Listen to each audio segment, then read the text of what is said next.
And this week we're joined by cataract and refractive surgeon Dr. Arthur Cummings from the Wellington Eye Clinic at the Beacon to talk about implantable contact lenses and to answer all your questions surrounding vision. Arthur, good morning. Good morning, Pat. Great to speak to you again. Now, ICL, implantable contact lenses, how do they work and for whom are they suited? So, Pat, why I wanted to mention this to you is people know about laser vision correction, and people have taken it up more recently. People are thinking about themselves more, masks are bothering them, and people just want to see better. But when they're outside of the range for LASIK or laser vision correction, or their eyes are dry and they're not responding to treatment, then ICL is a very good option. And what we've realized is almost no one knows what it is. So in a nutshell, all an ICL is very similar to a regular contact lens that you would wear on the front of your eye, but instead this little lens gets implanted inside your eye. So you still have two lenses. You have your own lens plus this contact lens. Unlike a person having a lens replacement when they're having cataract surgery and the lens is replaced, this is an additional lens. So it's just a super solution, works very well, provides very natural vision, and has a very, very good safety profile. Now, what can it correct? Can it get you back to be able to read and see distance with one corrective lens, or is it specific to each task? It's specific to each task. So it's a very good question, that, and in fact, our first question this morning I see relates to a very high level of short-sightedness.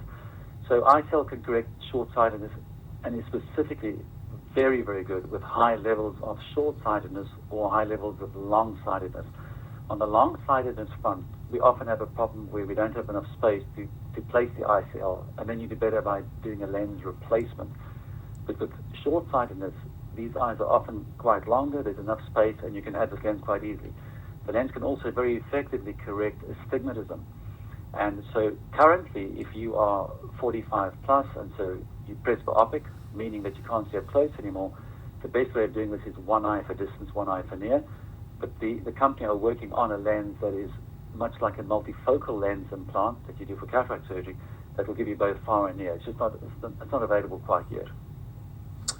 Now, some of the questions coming in. I suffer from acute keratoconus, I underwent a DALC procedure, deep anterior lamellar keroplasty. I was told I should now be able to get either LASIK treatment or an intraocular lens in order to improve the vision in the eye. What's the difference between the two procedures and which might be preferable? Right, so this is the one question I see up front. And so I think they're referring here to either laser to correct the vision. So once you've had a corneal transplant, is the cornea transplanted and the optics are clear again, but they haven't corrected the refraction, the vision, or the prescription. So if the cornea is very irregular, the cornea is thick enough, the tear layer is good, then LASIK or PRK, a surface laser, would work very well. If the cornea is slightly irregular, then you can also do a laser called topography-guided laser, which is going to make the cornea smoother, so that can improve the quality of vision. And then if the current error is quite a large error, then you'll do better by adding the little lens, the ICL.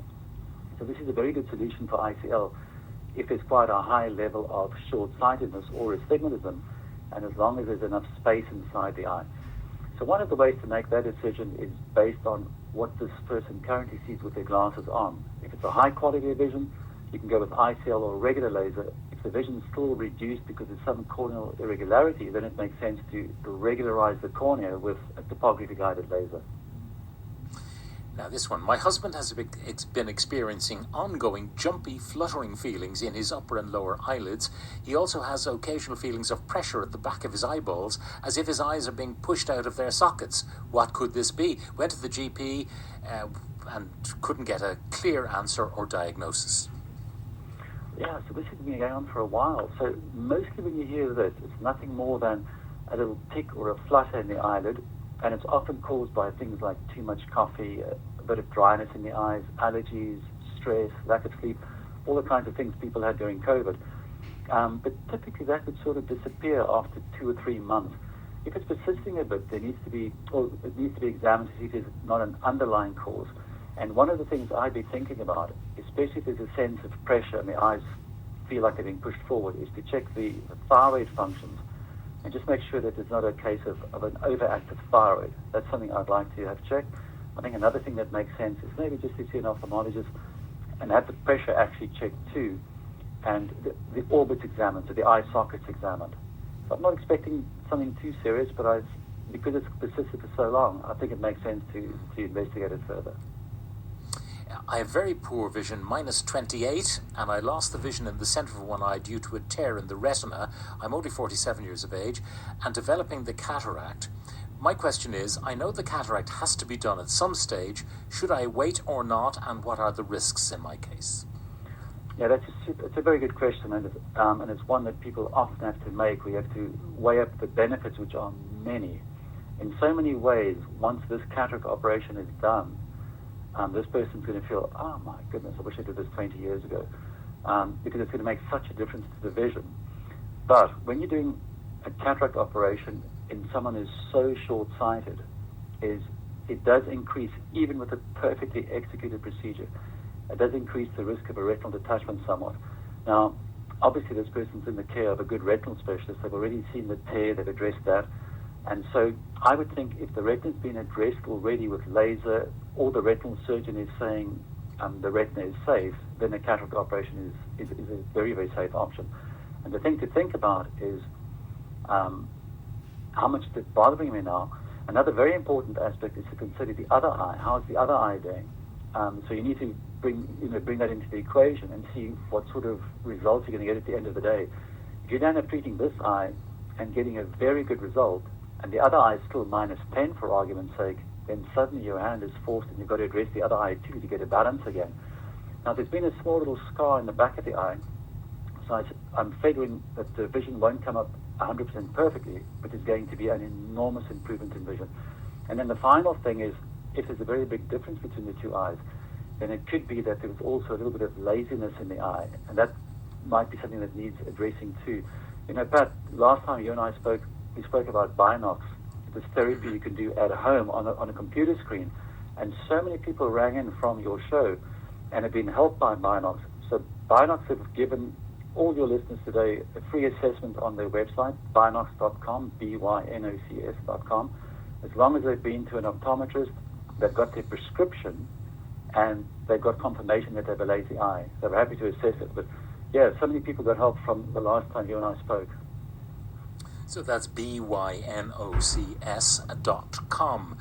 Exactly. Couple of things. I wear varifocals, but wondering about two things: contact lens varifocals and laser surgery. Used to have 20/20 vision, but age has brought about the need for originally reading glasses, but now need distance glasses as well, hence the use of varifocals. That's from John. So are there contact lens varifocals, and would laser surgery sort the lot out?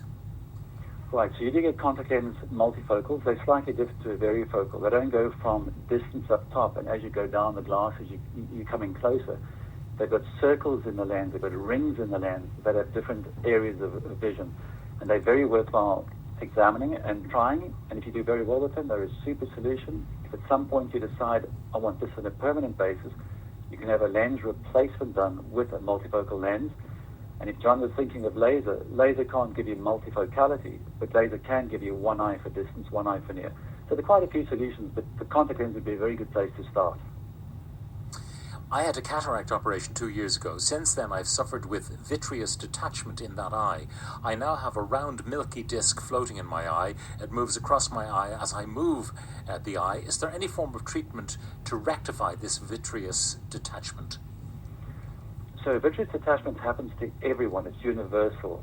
It normally happens around about 50 to 60. It can happen any time earlier for someone who's very short-sighted, and it can even happen later if you're long-sighted. But it's universal. It happens to everyone. And typically when the jelly comes loose, you see these shadows in front of you. And this little ring that the person is seeing is where the vitreous was attached to the optic nerve.